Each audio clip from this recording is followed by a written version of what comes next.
Why Catra x Adora is one of the most problematic things I've ever seen. Disclaimer, this video is frank, honest, and doesn't beat around the bush. It comes from a conservative Christian perspective. If you can't handle critical discussion of this topic, or it's going to trigger you to have an attack of some kind, please go watch something else. Thank you. This video is for the purpose of criticism and analyzing and reviewing content, and it is not made to hurt anyone's feelings. If you feel this video will cause you to have an adverse reaction you feel unable to handle at this time, please go somewhere else. I have transformed the clips of the footage I am using into a video essay format for the purposes of criticism and review, so it is protected by fair use. Thank you. If you feel prepared, we can begin now. Now, I am no stranger to problematic ships, and when I was younger, I would ship many problematic things because I was foolish and had not been properly educated on good moral sexual activity, but most of the ships I created in my sinful teenage mind were just fantasies. They were not canon in the source material. See, most shows, especially those aimed at children and teenagers, have the decency to keep the perverted delusions of hormone-crazed teenagers as just that, their delusions. Naruto and Sasuke never leap on each other and commit a crime against God as much as many crazed fangirls may have wanted them to. Even shows that hint and wink and nod to the perverted fans, much older than the show's intended audience, which is objective in its own right and perhaps the topic of another video, such as Rose and Julica's relationship in Miraculous Ladybug, never go so far, thank goodness, as to have Rose and Julica heatedly making out on screen. Thank goodness, we are spared at least one thing. We would not want children seeing that. That's obviously, for obvious reasons, incredibly inappropriate. So I was completely shocked when I saw the ending of She-Ra. It was truly one of the most perverted, creepy, immoral, and fetish-like things I had ever seen in film, period. And it was in a kid's show.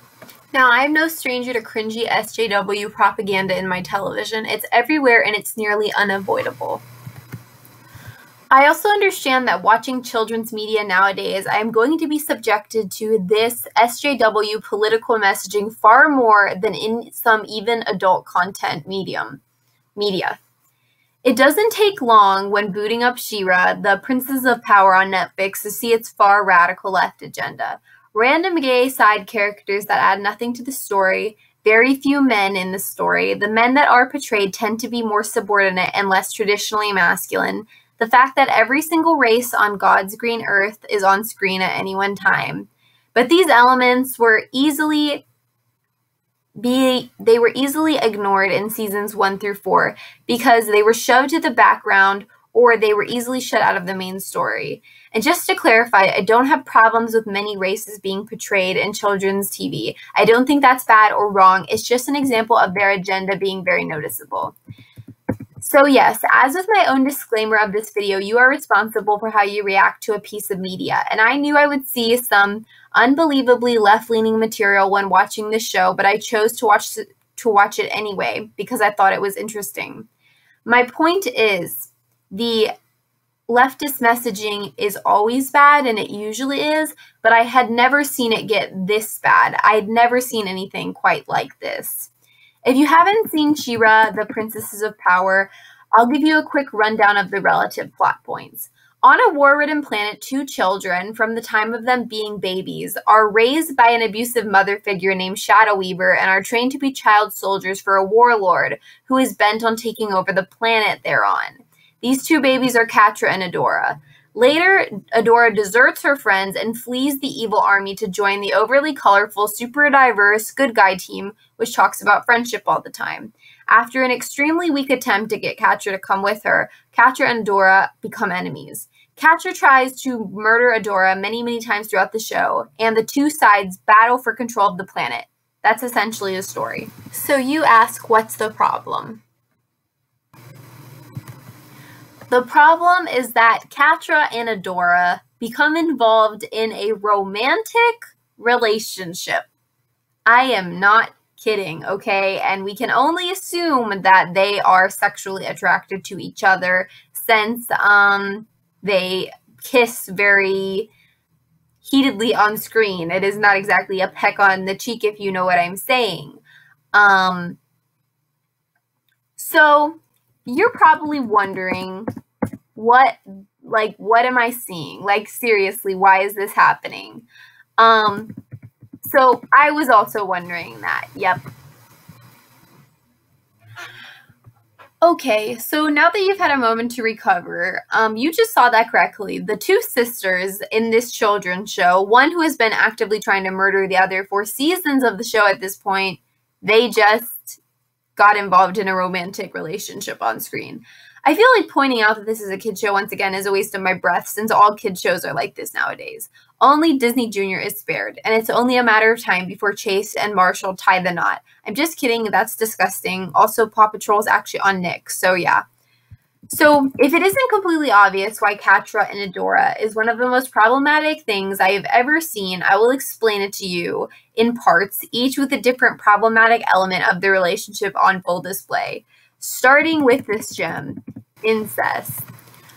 Part 1. I guess the show writer shipped Thorky. Yikes. Please keep your fetishes out of kids' TV and on Tumblr where it belongs. Actually, does Tumblr even allow that anymore? Never mind.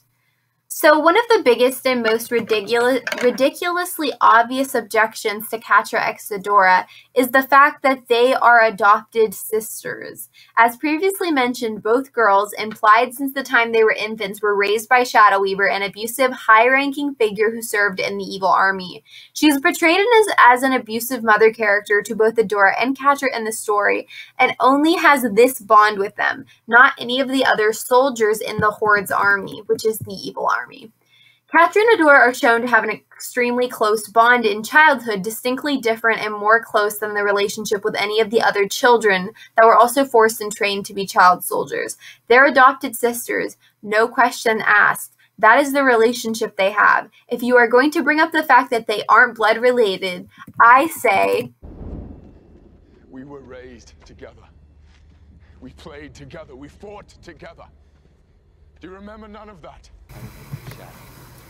That doesn't matter. Your adopted siblings or step-siblings are your siblings. Would it be okay to have a romantic or sexual relationship with a stepsister? Would it be okay to have a sexual or romantic relationship with your adopted brother? No, that's incredibly immoral and disturbing. So the point is, they're adopted sisters. That is the way they are portrayed the entire show, and then at the end, they, do that. It is shameful. It is not appropriate. It is immoral. Adopted sisters should not have a romantic relationship. The fact that I even have to say this just shows how degenerate and maybe unsavable this society has become. The only defense of this section you could possibly have, which it's really interesting that you feel like you want to die on this hill, but okay. If you think that they were not and were never portrayed as sisters in the story, but I think that this is an incorrect reading, as they were literally raised by the same mother since they were babies. Also, Thor, take it away. We were raised together. We played together. We fought together. Do you remember none of that? I remember a shadow.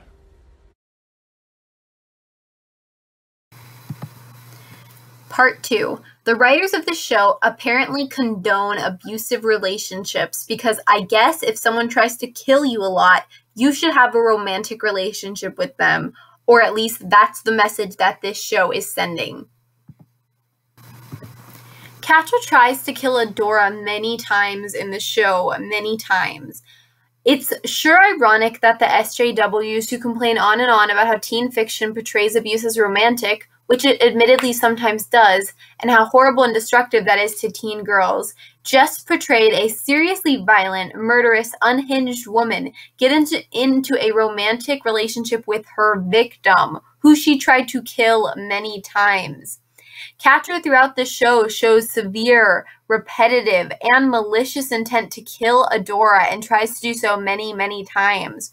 Well, you can bring up the fact that Catra was a victim of Shadow Weaver's abuse, so that justifies her violence a bit more. I would say, firstly, no. Just because you were abused, it doesn't give you the right to abuse someone else. And it doesn't justify what you do to other people or make less horrific what you do to other people if you're abusing them. Adora is, by all accounts, a victim of Catra. Catra regularly tries to inflict severe physical harm and even death upon her for no justifiable reason either. Not that there is a justifiable reason, except some cases of self-defense, but rather these abusive acts are done out of Catra's own personal feelings of hate, resentment, and malice towards Adora specifically. Even more worryingly is the flashback in which they are children and Catra is upset and her sister, Adora, comes to try to comfort her, only to have Catra physically abuse her then. You could argue that Catra is a child here and is not responsible for her actions because she didn't know any better, but Adora is also a child and children can abuse other children. That is what bullying is throughout school-age children. Just because the perpetrators of the emotional, mental, or in this case physical abuse are children does not mean that they are not guilty to some degree. From what we know, Adora has been physically abused by Catra since they were children and all throughout their teenage lives until very, very recently. And what message does that send its young viewers? It means the message that it's sending is if someone has physically abused you for years, you should date them. Yeah, really. That's ridiculous. I thought so too.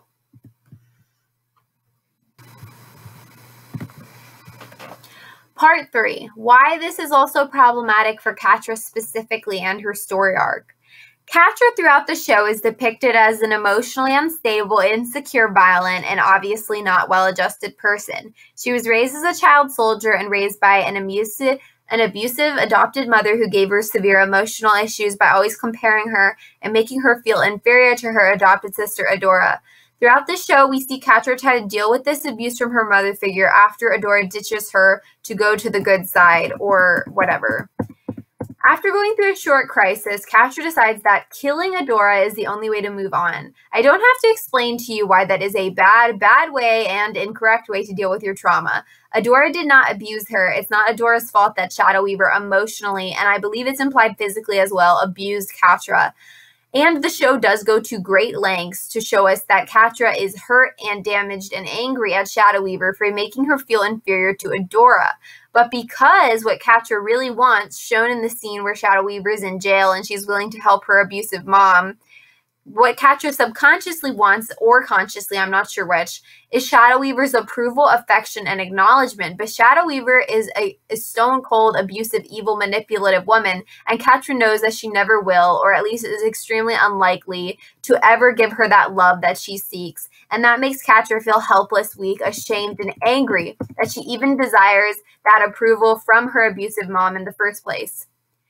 She processes this by redirecting her anger at a target that she also began to harbor feelings of resentment and hostility towards for years, Adora.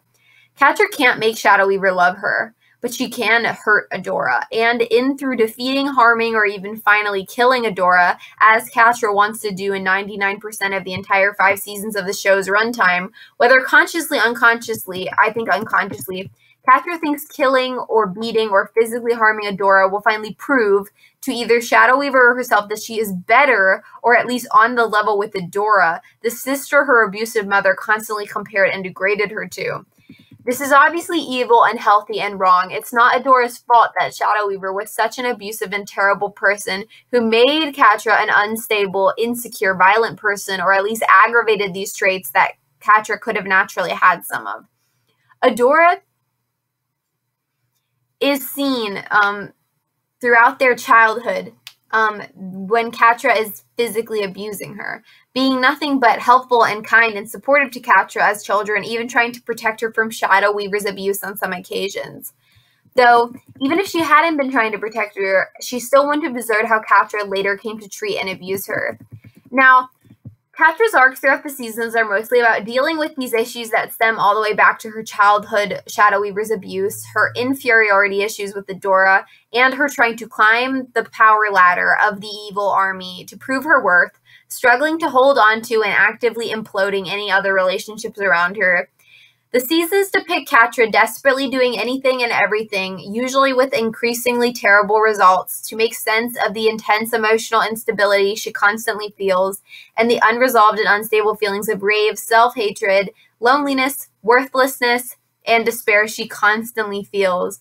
Being raised as a child soldier and by an abusive mother, it's no wonder, instead of trying to solve and process these emotions or seek help for them in a healthy way, that Catra seeks out military and political power, revenge, and violence to try and suppress these emotions and heal in her own way.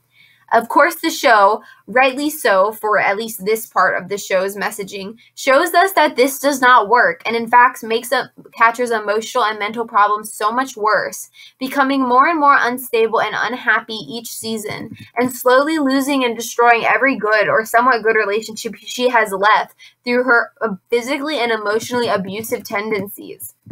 Okay. So, if your abusive mom always compared you to your sister and degraded you towards her, giving you a long emotional issues that will haunt you probably for a long time in your life,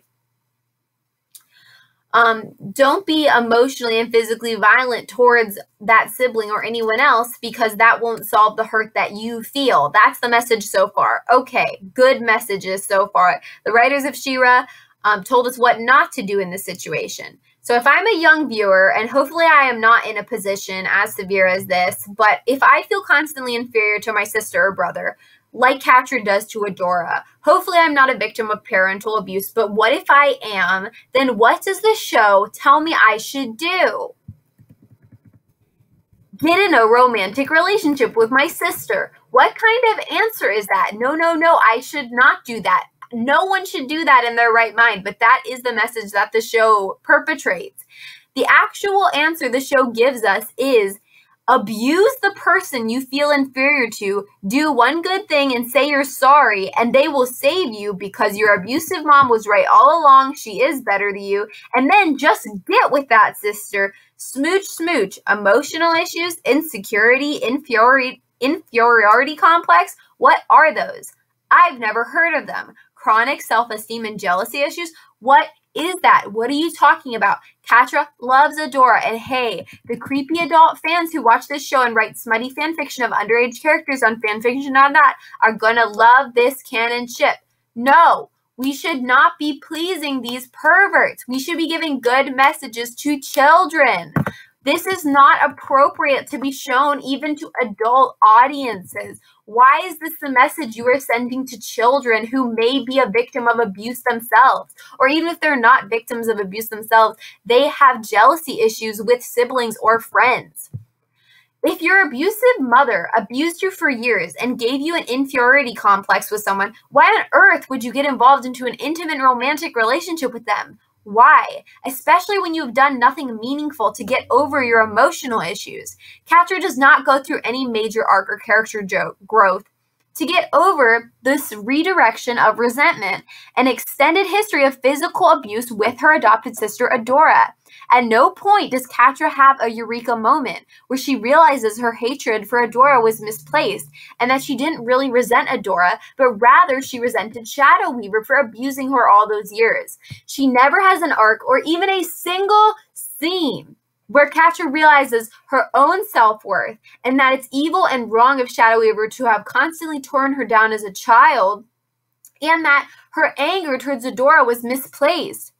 There is no scene ever that shows Catra needing to move on. She never realizes that she needs to put a stop to all these self-destructive and abusive behaviors that she currently partakes in and focus on moving forward, building positive relationships and new activities where she does not mimic the way Shadow Weaver acted, nor the way she was taught to act in the harsh, militant, callous environment of the Horde army. But this moment never happens because she feels lonely, I guess.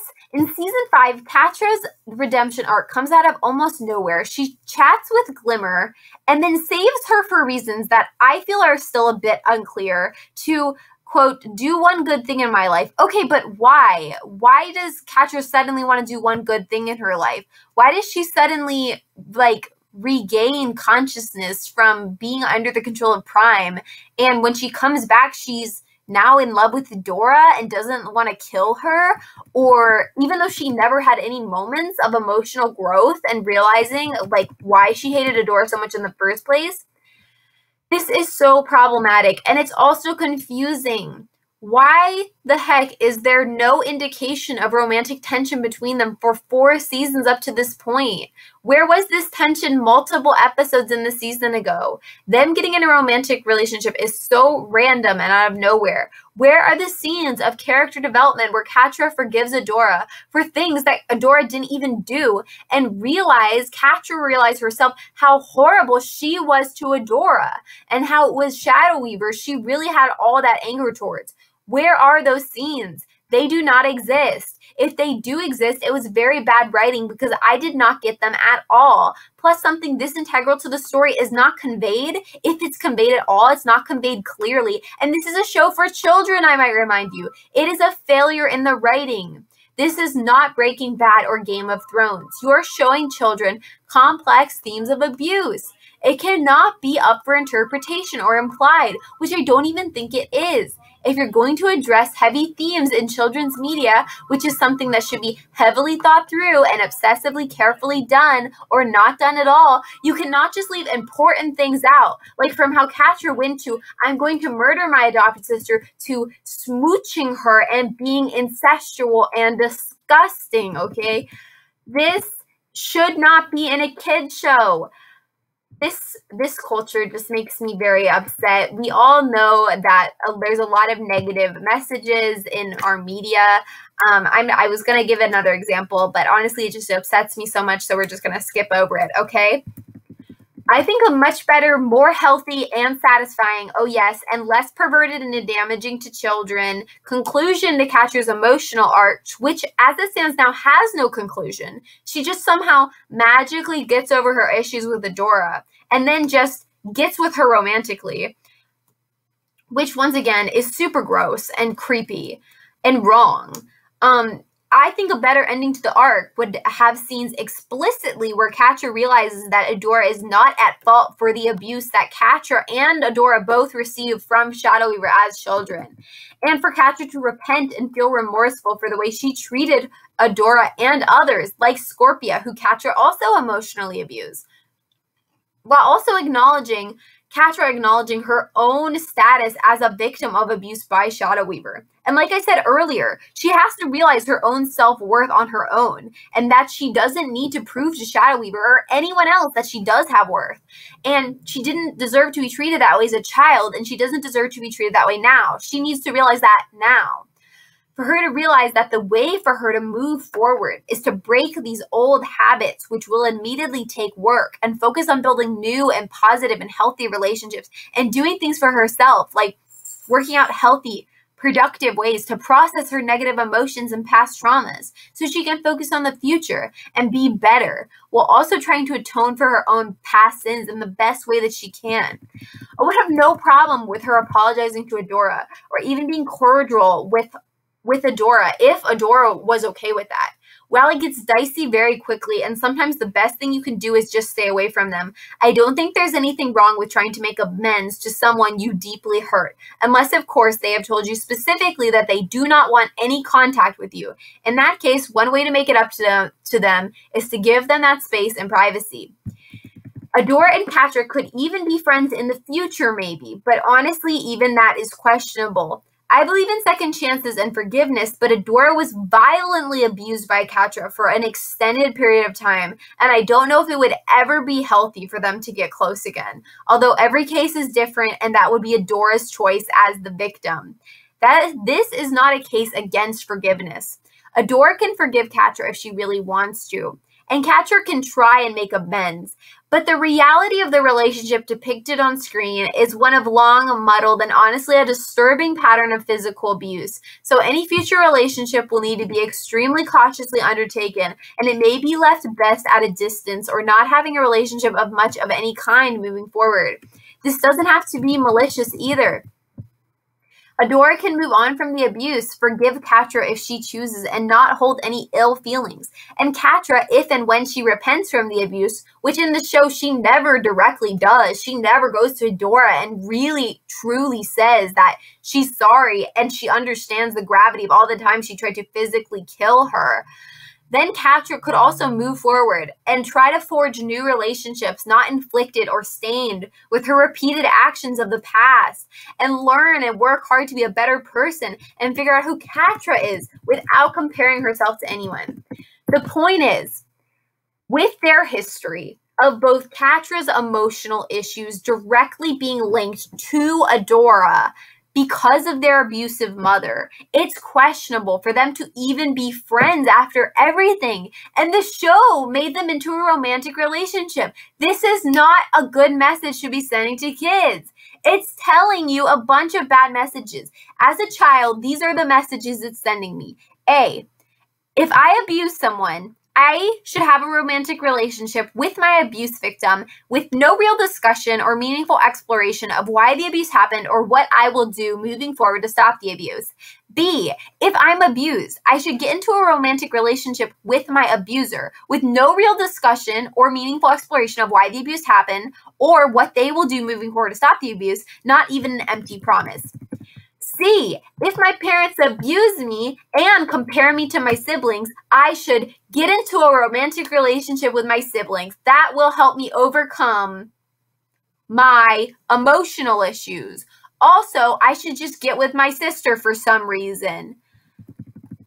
I cannot with this. Part 4, for being woke, this is a pretty regressive relationship. So after listening to all my points, I hope you realize why Catra x Adora is problematic and immoral, and I didn't even mention the homosexuality of it. Honestly, you don't need to. It's problematic enough of all the stuff I just mentioned. Please, if you are an adult and you have children, do not let your don't let your children watch this show. If you have friends who have kids, tell them about this video and tell them not to let their kids watch this show. I was honestly shocked no one was talking about how creepy and wrong this was to be showing to children. Not that this wouldn't be problematic on an adult show. That is how bad and ill thought through it is. I know the show is over now, but we should use our power as viewers to not support children's shows like this. They are damaging to children, and honestly, as a fully grown adult, it was so creepy to me. It's something we need to keep in mind moving forward. Thank you for watching this video if you made it to the end. I know it is not the most fun content, but I really couldn't believe that I didn't even see any real videos deconstructing this or talking about how damaging or outrageous it was that they were trying to depict an incestual, abusive relationship, an abusive, incestual, lesbian relationship to children. So thank you very much for watching, but also, I want a quick reminder that this video is not to bully or send hate towards any one person, rather to point out the flaws in the writing and messaging of this very, very problematic relationship in a children's TV show. So please do not send hate or anything like that to people. We can voice our opinions in a way that is critical to the source material and talk about how it's wrong, and we can say that it's wrong for them to be writing this and depicting this and greenlighting this. This is obviously immoral and evil, but we should try to educate people instead of hurting or being cruel and emotionally mean, because that's not the right way. But thank you so much for watching this video. Share this video with a friend, maybe even a liberal one, maybe somebody who likes Catra x Adora. Show them this video because maybe they've never actually thought about all these problematic elements, because there's a lot of them. So thank you if you watch this whole thing. Do not say hate to anyone, please. Just raise awareness of this disturbing depiction in this show. Thank you very much. Have a great day.